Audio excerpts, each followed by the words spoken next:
Hello बच्चों, कैसे हैं आप सभी। आशा करती हूँ कि आप सभी बहुत अच्छे होंगे और आप सभी ने जो पिछली कविता थी वो अच्छे से पढ़ा होगा। तो चलिए अब हम चलते हैं हमारे दूसरे अध्याय पर, जो कि है तीन विद्वान। तो चलिए जानते हैं तीन विद्वान के बारे में। तो इस स्टोरी में पहले क्या बताया गया है, एक छोटे से गांव में एक पंडित रहता था। उसके चार पुत्र थे, विशाल, अमन, विवेक व गौरव। उसकी इच्छा थी कि उसके चारों पुत्र महान विद्वान बने, इसलिए उसने उन्हें सभी धर्म ग्रंथों का ज्ञान दिया जो जो उसके पास थे। बड़े पुत्रों की पढ़ाई में अच्छी रुचि थी, लेकिन गौरव का मन अपने आस पड़ोस में मिलने जुलने, बाजार में घूमने व लोगों से बातचीत करने में अधिक लगता था। समय के साथ साथ पंडित के तीनों पुत्र तो धर्म ग्रंथों व धर्म विज्ञान में निपुण हो गए, लेकिन उसके छोटे पुत्र गौरव ने पढ़ाई में कभी भी अपना ध्यान नहीं लगाया, लेकिन उसका व्यवहारिक ज्ञान बहुत अच्छा था। उसके तीनों बड़े भाई उसकी धर्म ग्रंथों की अज्ञानता और अनपढ़ता पर हर समय उसे ताना मारते रहते थे। तो यहाँ पर किसके बारे में बात हो रही है, यहाँ पर एक छोटे से गांव में कौन रहता था, एक पंडित रहते थे, ठीक है, जिनके चार बेटे थे। और उन चार पुत्र का नाम क्या था, उनके चार पुत्र का नाम था विशाल, अमन, विवेक व गौरव। तो सबसे छोटा कौन था, गौरव था, ठीक है। और वो जो पंडित थे वो अपने चारों बेटों को बहुत अच्छा इंसान बनाना चाह रहे थे, यानी कि उनको नॉलेज प्रोवाइड करते हैं। नॉलेज किस चीज की प्रोवाइड करते हैं, वो ग्रंथों की नॉलेज प्रोवाइड करते हैं उन्हें, ठीक है। तो जो बड़े भाई थे यानी कि विशाल, अमन और विवेक, वो तो बहुत अच्छे से पढ़ते थे, पर जो गौरव था उसका मन पढ़ाई में नहीं था। उसका मन बस किसमें था कि आस पड़ोस से मिलना जुलना, बाजार में घूमने का मन रहता था उसका हमेशा, ठीक है, वह लोगों से बातचीत करना, ठीक है। तो वो उसी में ही लगा रहता था और वो ये जो नॉलेज थी उसको अच्छे से वो लेता, मतलब उसे अच्छे से पढ़ता नहीं था, उन ग्रंथों को अच्छे से पढ़ता नहीं था, उसका पढ़ाई में बिल्कुल भी मन नहीं था। तो फिर क्या होता है कि जो सभी जो उसके भाई थे वो उसका मजाक उड़ाते हैं कि मतलब तुम्हें तो इसके बारे में पता ही नहीं है, ग्रंथों के बारे में पता ही नहीं है, तुम तो इलिटरेट हो, ठीक है, ऐसे ऐसे मजाक उड़ाते हैं उसका।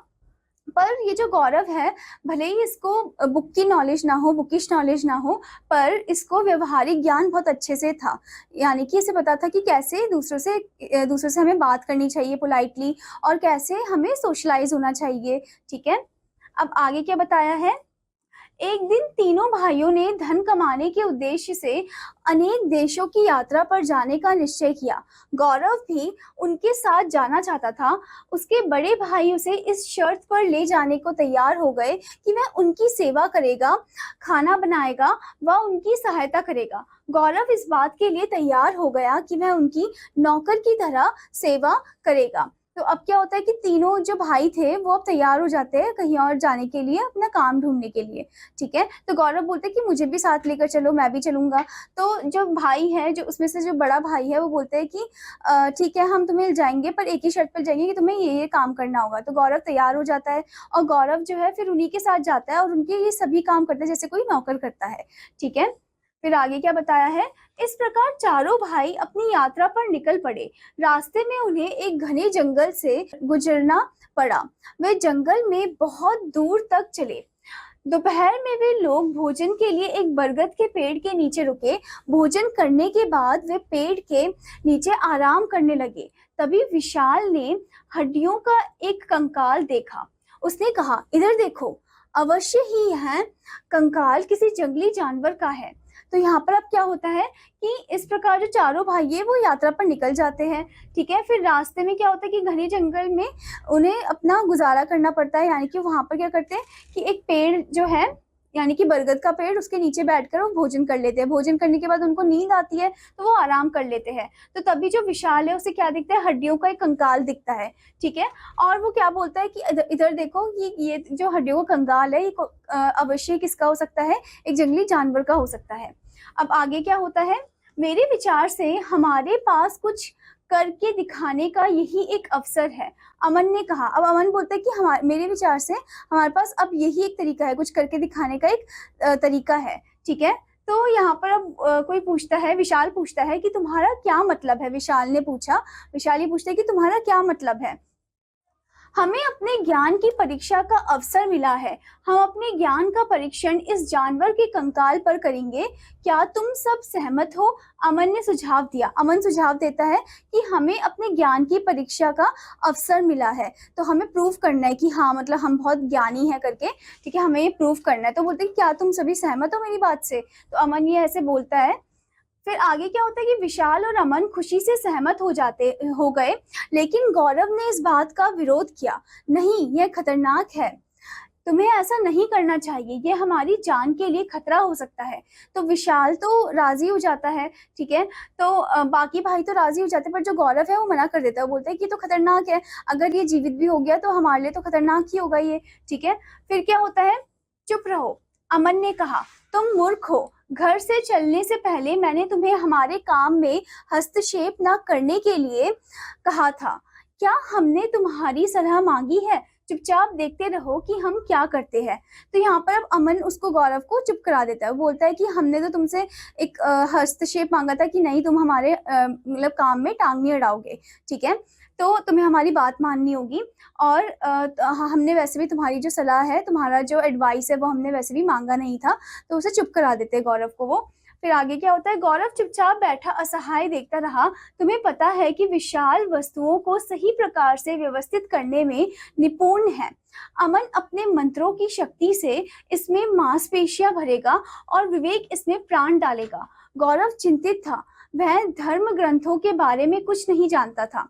अब गौरव चुपचाप बैठा हुआ था वहां पर, ठीक है, और सब कुछ देख रहा था। वो देखता है कि उसके जो भाई है वो उस पे उसकी मांसपेशियों को जोड़ते हैं, उस पे कुछ मंत्र फूकते हैं उसे जीवित करने के लिए, उस जीव को, ठीक है।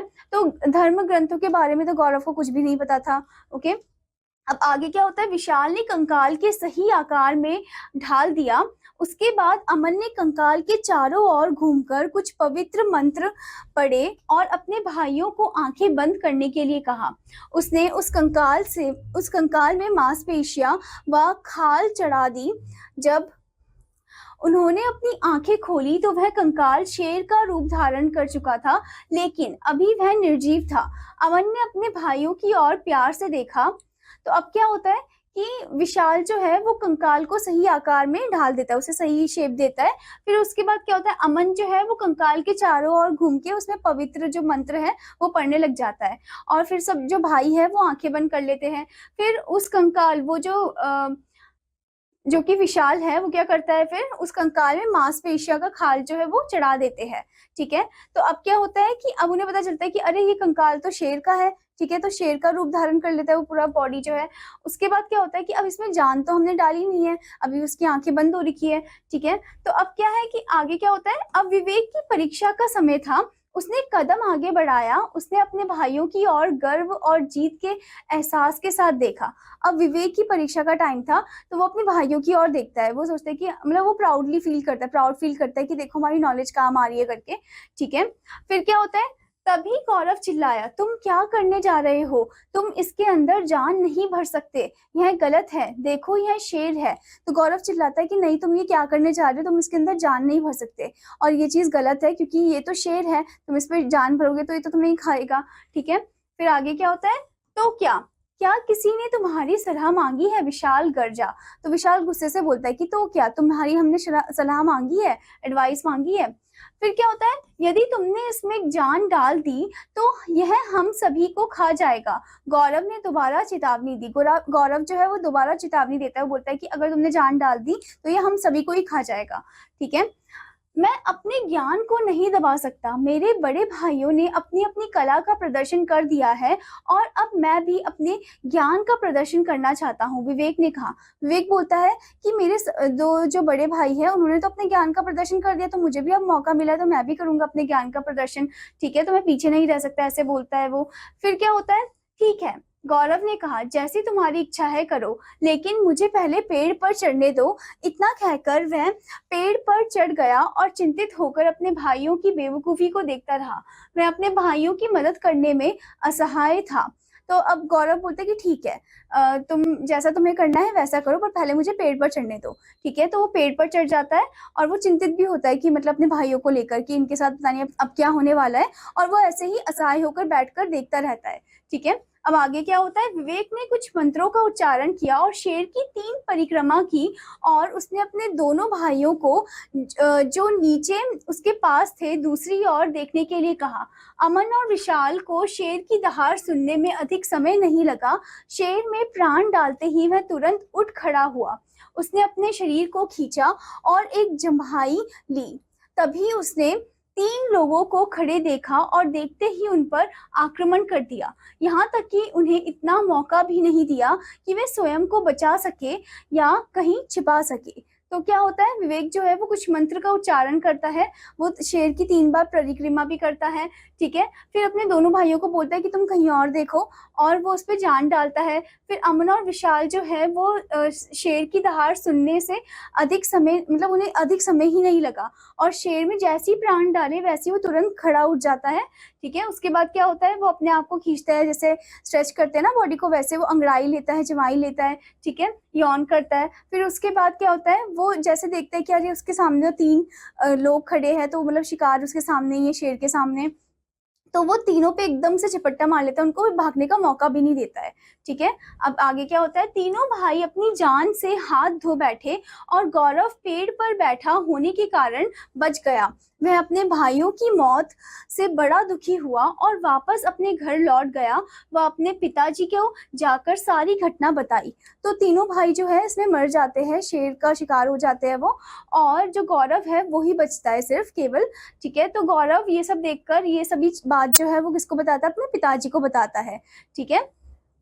तो इस अध्याय से आपको क्या शिक्षा मिलती है? इस अध्याय से आपको यह शिक्षा मिलती है कि व्यवहारिक ज्ञान पुस्तकीय ज्ञान से अधिक आवश्यक होता है, इसलिए मनुष्य में पुस्तकीय ज्ञान के साथ साथ व्यवहारिक ज्ञान भी होना अनिवार्य है। यहाँ पर बोल रहे हैं कि बुकिश नॉलेज होना तो ठीक है, बट बुकिश नॉलेज के साथ साथ एक सोशलाइज नॉलेज जो होता है, यानी कैसे दूसरों से बात करना है, कैसे दूसरों के साथ बिहेव करना है, वो भी अच्छे से होना चाहिए, ठीक है।